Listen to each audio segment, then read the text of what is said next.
Salut à tous, c'est Manu pour RCF1. On se retrouve donc dans cette dernière vidéo consacrée à la Roche Rapide P10 pour faire une petite revue d'essai, essai sur piste de ce châssis Pancar 200 mm. Donc c'est un châssis 1/10, communément aussi connu sous le nom de World GT. Donc ce châssis au niveau de la fabrication, on est quand même sur un châssis de très très bonne facture. On est un petit peu sur ce qui se fait de mieux, hein, de ce que j'ai vu, enfin dans les meilleurs châssis Pancar du marché quasiment. On va revenir un petit peu dans le détail, un petit peu sur tous les aspects techniques. Pour revenir un petit peu d'abord sur la marque Roche. Roche, c'est une marque qui a l'habitude de faire des options pour d'autres châssis. Et depuis donc l'année 2015, ils ont commencé à faire des châssis en leur nom propre. Donc il y a une version P12, une version 12e, donc Pancar aussi. Donc cette version P10 en 200 mm, une version P10 en 235 qui devrait arriver sans doute dans le début d'année. Et dans les mêmes temps, une version Formule 1, que j'espère on aura l'occasion de tester sur RCF. Pour cette version P10, donc 200 mm Pancar, donc là elle est montée en version mousse. Pour l'essai, donc on a utilisé des gommes Jaco gris devant et gris derrière, un moteur brushless 17.5, variateur B-Wing et un LiPo 2S pour l'alimentation. Un servo low profile de chez Ali, bon, il n'y a pas grand chose à en dire, un servo assez rapide quand même. Et puis on va parler un petit peu de la qualité de fabrication. Donc on le voit quand même déjà à l'écran. On a quand même quelque chose qui est vraiment pas mal. On a beaucoup de détails de réglage, on a beaucoup de petites finitions alu, carbone qui sont vraiment très bien faites. Et même au niveau design, on a des solutions assez innovantes. Et on va commencer, par exemple, par l'avant. Donc dans ce châssis, on peut voir on a un pare-choc en carbone. Donc il n'y a pas de mousse qui est livrée dans le kit, donc à vous de voir si vous voulez mettre une mousse. Les mousses type DTM, Touring 10e, ça ira parfaitement dessus, suivant la carrosserie que vous mettez bien sûr. Ensuite en dessous, donc on a tout le train avant bien sûr, avec donc le train avant qui est monté sur une plaque en carbone, hein, j'essaie de prendre une petite tournevis, on verra mieux. Donc la plaque en carbone en fait qui vient solidifier par rapport au châssis inférieur, donc sur lequel sera reposé les deux triangles inférieurs. Une plaque en carbone également pour rigidifier le train avant, donc entre les deux triangles ici. Au niveau de la fixation des... on va essayer de voir par là, voilà. Au niveau de la fixation des triangles inférieurs, donc ils sont fixés sur des pièces alu. Ces pièces alu ont deux positions en fait. Cette pièce là on peut la retourner, ça change en fait l'empattement, ça avance ou recule le train inférieur. Et on va venir régler la garde au sol en fait avec ces rondelles en dessous. Donc on va pouvoir remonter et redescendre la garde au sol suivant qu'on a de l'usure, suivant le diamètre du pneu en fait. Donc le triangle avant, lui, ça a l'air d'être quelque chose qui était assez compatible avec du Asso, on dirait que c'est... pour les jeter, j'en ai pas sous la main, c'est un peu dommage. On dirait vraiment des châssis, des triangles compatibles Asso ou chez VBC, puisque VBC sont compatibles Asso aussi. Donc je pense qu'on doit pouvoir utiliser ces triangles là. Le réglage du carrossage classique qui se fait ici par une petite biellette à pas inversée. Le réglage de la chasse il se fait à la fois ici, donc avec ces petites rondelles qu'on pourra mettre soit toutes d'un côté soit toutes de l'autre pour avancer et reculer le triangle, mais également on aura, alors je sais pas si on va bien le voir à la caméra ici, Ici en fait on aura 3 positions qui nous permettront en fait d'incliner le triangle, de donner de la chasse dynamique. On aura le réglage de suspension qui sera donc comme d'habitude par des pieds à tir au sort sur un kingpin avec des rondelles pour caler. Pareil, on pourra caler l'angle du train avant, du triangle supérieur, donc si on veut qu'il soit plus haut, plus bas, on pourra également caler avec des rondelles par-dessus. Qu'est-ce qu'on peut dire au niveau du réglage du train avant? C'est à peu près tout. Et puis bien sûr, ouais, c'est classique. Donc un réglage d'un Karman ici avec 2 positions. Et le réglage du pincement bien sûr avec des billettes inversées de ce côté-là. La partie qu'on voit tout de suite en fait sur ce châssis bien sûr, c'est cette crémaillère. Une crémaillère qui est montée sur 3 roulements. Derrière ce roulement ici en fait on a une petite vis qui vient permettre de serrer ce roulement là vers l'avant en fait, qui va faire venir de rigidifier et d'enlever le jeu de la crémaillère. Alors faut pas trop le serrer parce que sinon la crémaillère du coup est bridée. Donc cette crémaillère elle permet en fait de diminuer l'effet d'Ackerman. On va voir, et puis après en fait on a 3 réglages d'Ackerman possibles avec 3 positions là sur cette rotule. Donc ça c'est pas mal. Donc ce qui déplace aussi le cerveau, alors ça c'est à voir si c'est un bien ou un mal. Ça déplace le cerveau vers l'avant, parce qu'en fait on ne pourra pas mettre le cerveau derrière là. Au niveau de la tête ça passera pas, donc il est déplacé sur l'avant et sur le côté pour que la tête soit au même niveau que cette rotule là. Donc ça nous donne un petit peu plus de poids vers l'avant. C'est pas trop mal, donc, voilà, ça marche bien dans l'ensemble, hein. Je vais vous dire un petit peu plus tard les ressentis qu'on a sur piste. Donc le cerveau c'est un cerveau donc de 10e. Il est prévu, hop, je monte en dessous, il est prévu une autre fixation de pouvoir rapprocher la fixation de ce côté là pour pouvoir monter un cerveau de 12e. Donc là-dessus il n'y a aucun souci pour mettre ce qu'on veut du 12e ou du 10e. La fixation de la queue, alors on voit pas bien ici, il y a une petite plaque en carbone ici qui est vissée sous le châssis. Donc moi j'ai choisi de mettre mon récepteur par là, bon, j'avais un petit peu court d'office, j'aurais pu le mettre sur le récepteur, sur le cerveau je veux dire, à voir comment on peut équilibrer. J'ai même pas pris le temps d'équilibrer le châssis, je vous dirais, parce que franchement le châssis marche vraiment bien. Je juste fait réglage de tweak classique, mais on y reviendra un petit peu plus tard. Sur la platine, donc la platine supérieure, platine classique, pas beaucoup de réglages, sauf qu'on a quand même un petit réglage. Hop, on va pousser un petit peu ça. Je sais pas si on va le voir ici. Donc on a 3 réglages pour l'angle en fait, pour régler l'angle de l'amortisseur. C'est-à-dire que plus on règle l'amortisseur vers le bas, plus en fait on va avoir un transfert de masse sur les entrées de virage. Donc plus d'un vent en fait à l'entrée de virage. Et inversement, plus on monte, plus on va avoir de motricité vers l'arrière. Là c'est pas, donc ça c'est assez classique. L'amortisseur lui c'est un amortisseur à petit volume, type 12e. Donc on va retrouver toute une gamme de ressorts qui seront compatibles. Donc bien sûr c'est chez Roche, chez Asso exactement, ce sont les mêmes dimensions qu'on va retrouver un petit peu partout. Sur la position du Vario, donc moi j'ai choisi de le mettre en arrière. On pourrait mettre la queue en arrière, hein. En fait on a la position ici. Pour pouvoir bloquer la queue. Question de goût, moi je voulais avoir une voiture avec un petit peu d'avant, donc je préfère avoir un petit peu plus de poids devant. C'est vraiment une question de goût, et franchement niveau motricité, il n'y a pas franchement besoin d'avoir beaucoup de motricité. Ce châssis il marche vraiment très bien. Donc cette configuration marche vraiment très bien. Des links, donc la classique, je connais pas exactement la taille des links, il faudrait que je me renseigne un petit peu, donc ça peut être intéressant de voir.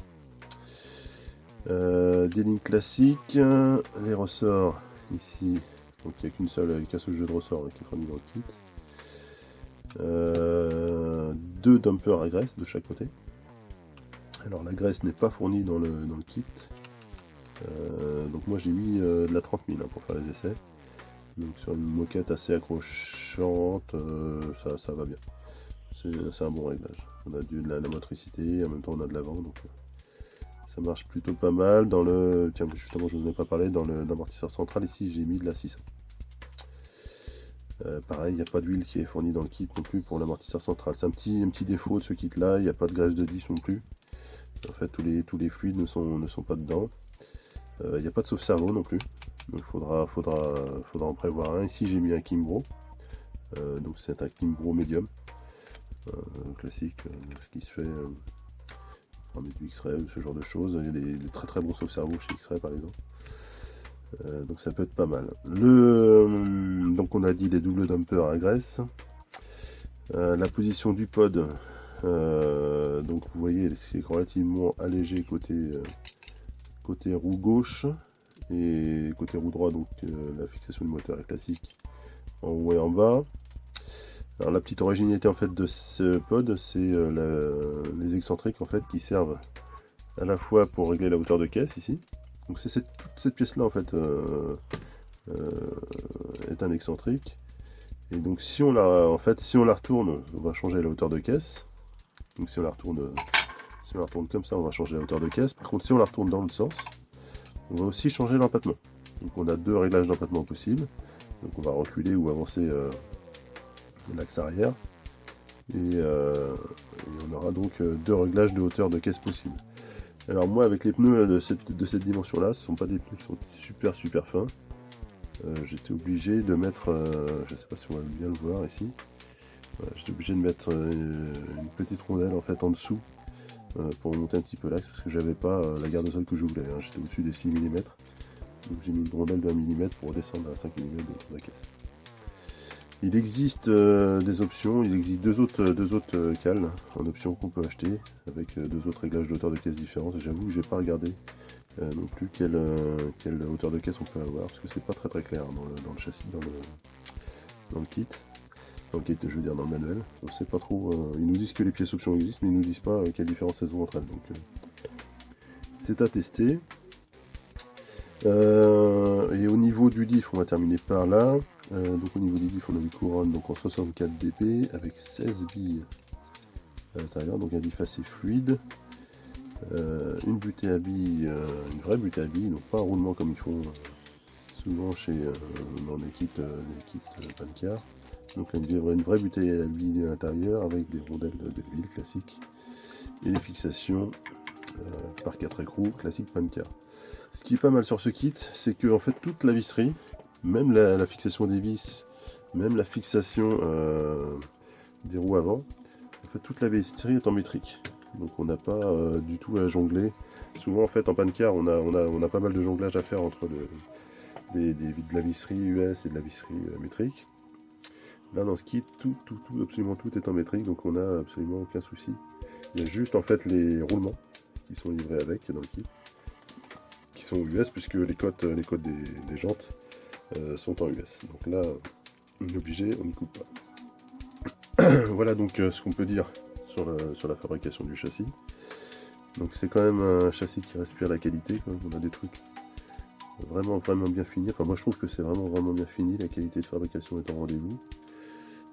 Niveau montage, il n'y a aucune surprise, hein. On n'a pas à bricoler des pièces par-ci par-là. Tout se monte vraiment bien. La notice c'est relativement clair. Il n'y a pas énormément de pièces non plus.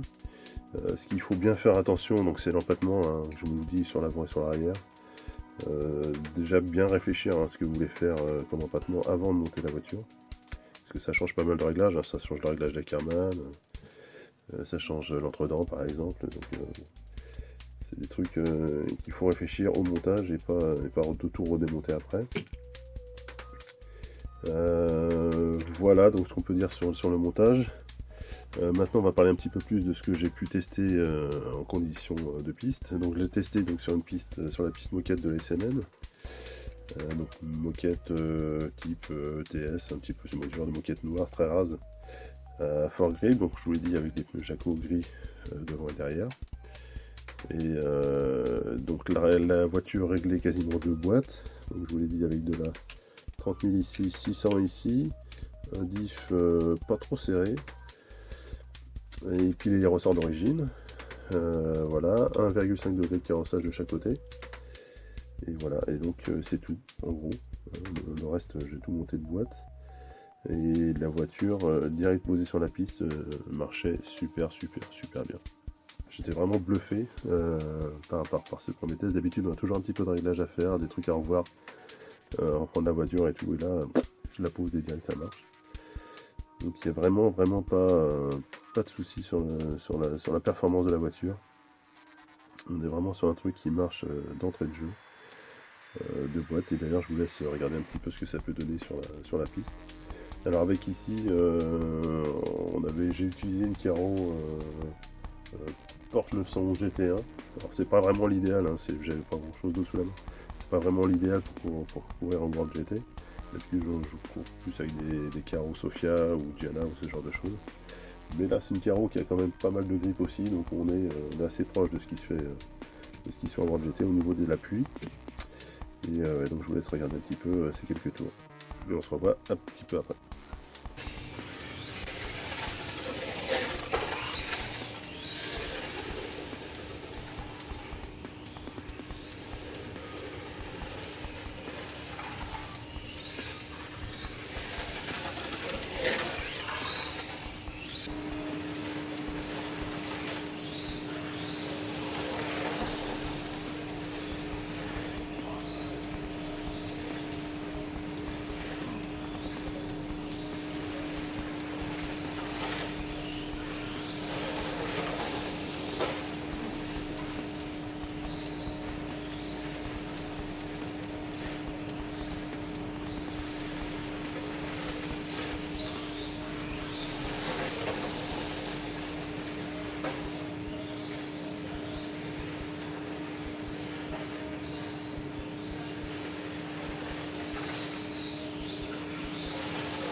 Voilà ce que ça donne. Donc vous l'avez vu, c'est une voiture qui marche vraiment pas mal. Au niveau de traitement, j'en ai pas parlé, donc j'ai utilisé du CSI Grip, full sur l'arrière et juste la moitié de l'avant pour pas avoir trop d'avant pour les essais. Alors, je pourrais monter encore plus, hein. Je pense que on va pouvoir traiter tout l'avant, peut-être un peu moins longtemps que l'arrière. Mais après ça dépend évidemment des pneus qu'on va utiliser, du grip de la piste. Tout ça vous connaissez, j'espère un petit peu, si vous vous intéressez à ce genre de châssis. Donc je vous l'ai dit, la qualité de fabrication au rendez-vous, le pilotage vraiment super agréable. La voiture absolument pas piégeuse, aucune embardée, super stable en ligne droite, super stable dans les courbes, freine super fort. Il n'y a vraiment rien à dire sur la qualité et du ressenti et de la solidité de l'ensemble. En même temps j'ai pas pris énormément de choix parce que vraiment la voiture on pouvait la mettre où on voulait, donc j'ai pas pu vraiment tester à fond la solidité de l'engin. Non, j'ai presque pas tifflé avec, donc c'est vraiment généralement c'est gage que la voiture est facile à piloter. En ce qui concerne la disponibilité donc de ce kit, on le trouve donc bien sûr directement sur le site Roche, produit international je crois. Ou autrement, je crois qu'il est distribué chez Tony Sport en Allemagne.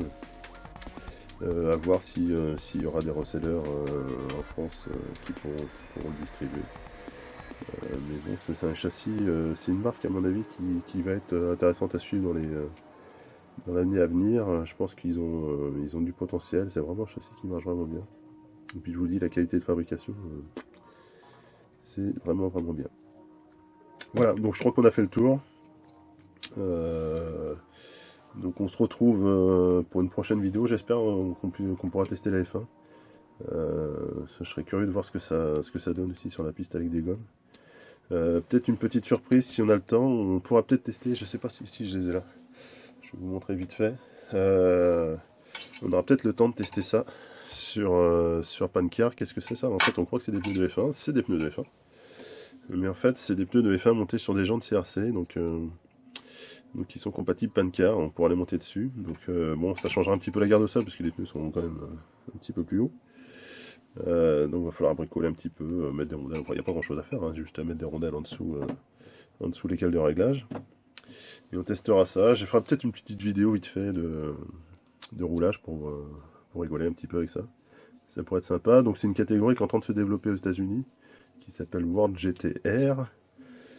Mais qui se court du coup en 1S, donc avec le même moteur, avec un 17,5, mais avec une batterie 1S. Donc c'est un petit peu poussif. Moi je trouve qu'il faut faut quand même faire un petit peu plaisir. Donc je la testerai en 2S, même configuration pardon, que cette version de mousse.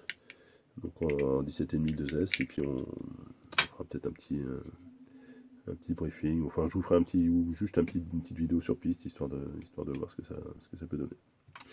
Voilà, je voulais remercier aussi Roche quand même de nous avoir gentiment envoyé ce châssis. On a eu un petit peu de la peine avec les douanes pour l'avoir, mais franchement ça valait le coup. Donc merci à eux. Et puis je vous dis à bientôt donc sur RCF1. N'hésitez pas à aller faire un petit tour bien sûr sur notre page Facebook. Il y a pas mal d'infos en ce moment. Je suis en train de republier quelques vidéos directement sur la page Facebook. Ça donne un petit peu plus de visibilité aux essais. Et puis bien sûr toujours sur notre chaîne YouTube, n'hésitez pas à vous abonner, comme ça vous aurez les vidéos dès qu'elles sortent. Et puis à cliquer sur j'aime, ça nous fait monter un petit peu dans le classement, c'est toujours intéressant. Voilà, allez, je vous laisse maintenant pour cet essai, et je vous dis à la prochaine fois. Salut!